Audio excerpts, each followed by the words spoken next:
Ole hey với nãy chọn chocolate chỉ sang kan lo ấy tổ đó na kan này chân man mình lo là subscribe lo ni chọn mình lo subscribe sak về là chọn notification bell ka all purpose mình lo đã sak về bốc đó nha chọn video hi mình lo like sak bốc đó nha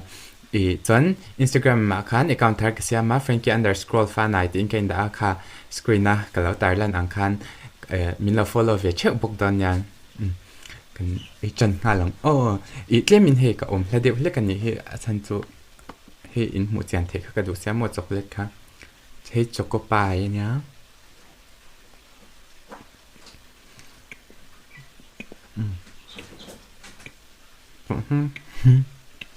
bon he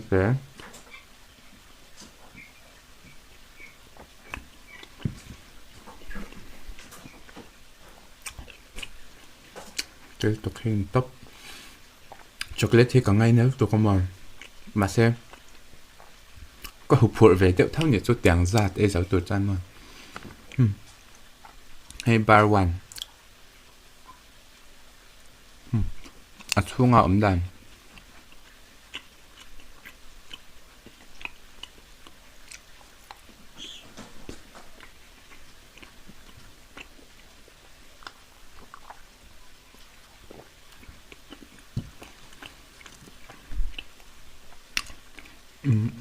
cookies ấy vậy không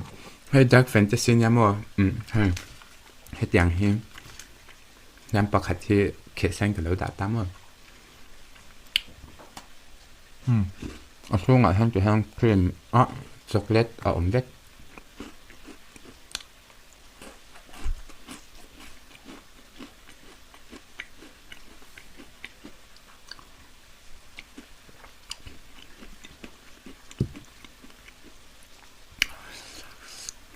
thì còn miếng carbo đêm liệu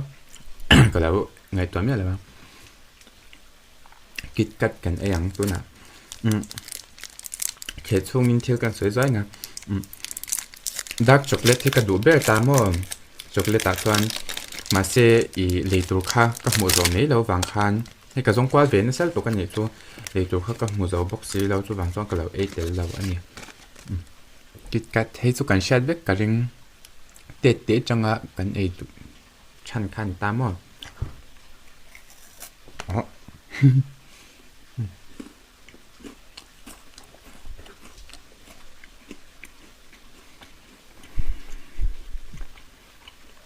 chocolate wafer del thau ma se chocolate hi tama mo kit ka ta chuan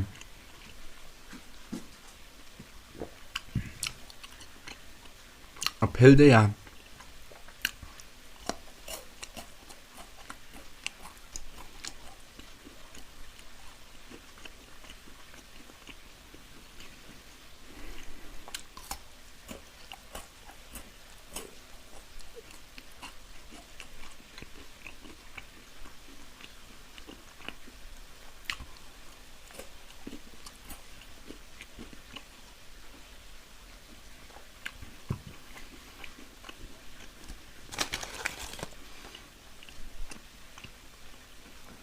cake hi ai ve chinang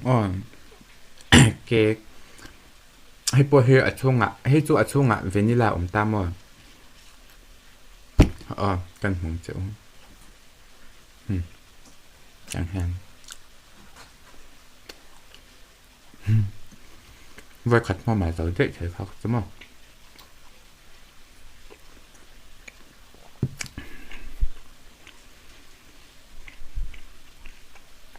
tùy em mình nhỉ như cánh ấy lắm á hay chun là kinh đeo hết cả vai làm bằng hay bê tông hay milk bar aziak ha rồi cái lớp sấy miếng ALYP thì anh ra cái gì milk bar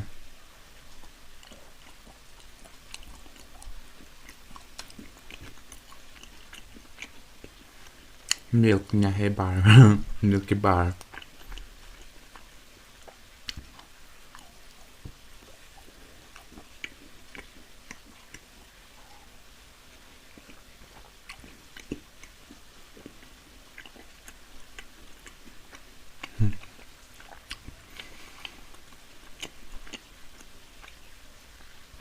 chocolate ice cream kha lo ek tel ka tu ma xem lấy tour các mùa là ba lấy thì lấy tour vang tụ cái mò lúc tham bảo ha hay cái tỷ bung đấy à chỉ là cái khế này là mà hay để hay mình tóm ra tụ cái chén ngắm mình nhá mà hay thôi cần ít chỉ nắng tươi nghe tươi nào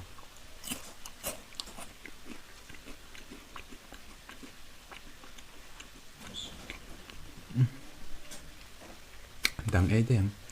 hay mình chả hiện khá alian chỉ i bol check ang chi somni man khamo khatiang kha ka zong ani chu ma se ka hmulawa tiang chi te cha he ka hmuwa kalo e thau doni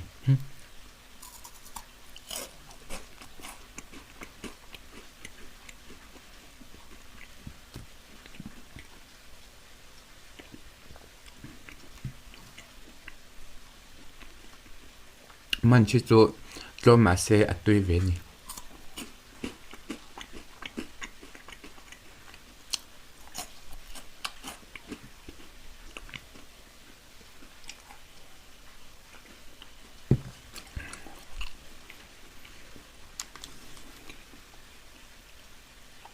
dairy milk hi kan hne tak tak main e yang hi chap to reu to come on fruit and nut hey i dark chocolate ni lem lau cha teng chocolate pa nga hi chan kit kat le fruit and nut ang chi ho hi tui ka tiam kha i in shat vek thau su ka ringa temptation kha in aviation ka ringa temptation apo khan fruit and nut kha tui ka te ber ma se temptation po khalau e ka tum ma se temptation taka kha i le tu ka hmu mai lo wang khan ka lo e tel lo ani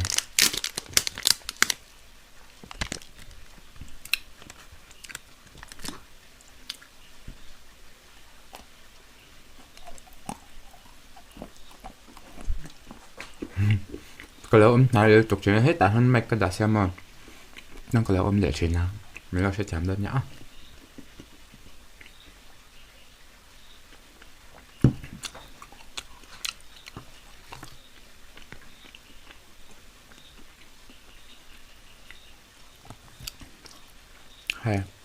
hay po hay tiếng của mình tiếng nha hay tiếng hình nha mà sẽ tùy ra vào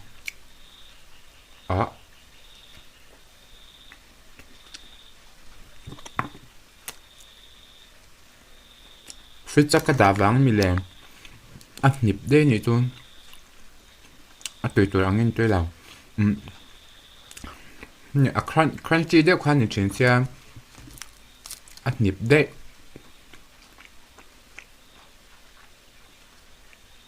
người chân bốc cái xe lòng để ông chân rượu tóc ta nhỉ chứ hay cần ấy lẽ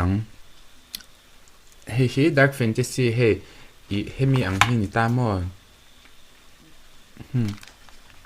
cà phê select cookie and cake cái gì hả cookie nha cake cái gì bốc tí na nhỉ có chung tiếng nghe ông tin vắt mắm lâu nhỉ hi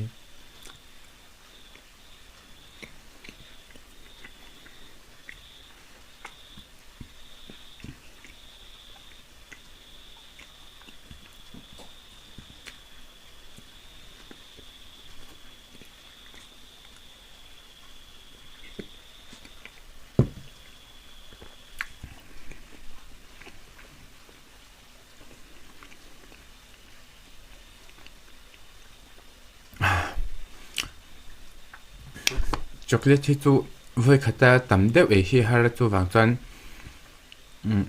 ti khan du tok ri photila ma se he chocolate ngai na mi shim kan ya chu wang chuan i he a lo thlonin ka le chuang lo ani ke e le vek ton thau ni chu a chan chu he ka du shim ani chu chocolate hi ma se voi khata e chok kha chu a har sat ve em wangin kha zong khani ri phot mai se min lo thir sak wain ka lom lu tuka chuan i like and subscribe kha min lo theng sak lo ula chuan in theina pya khan min lo share sak ve bok don nya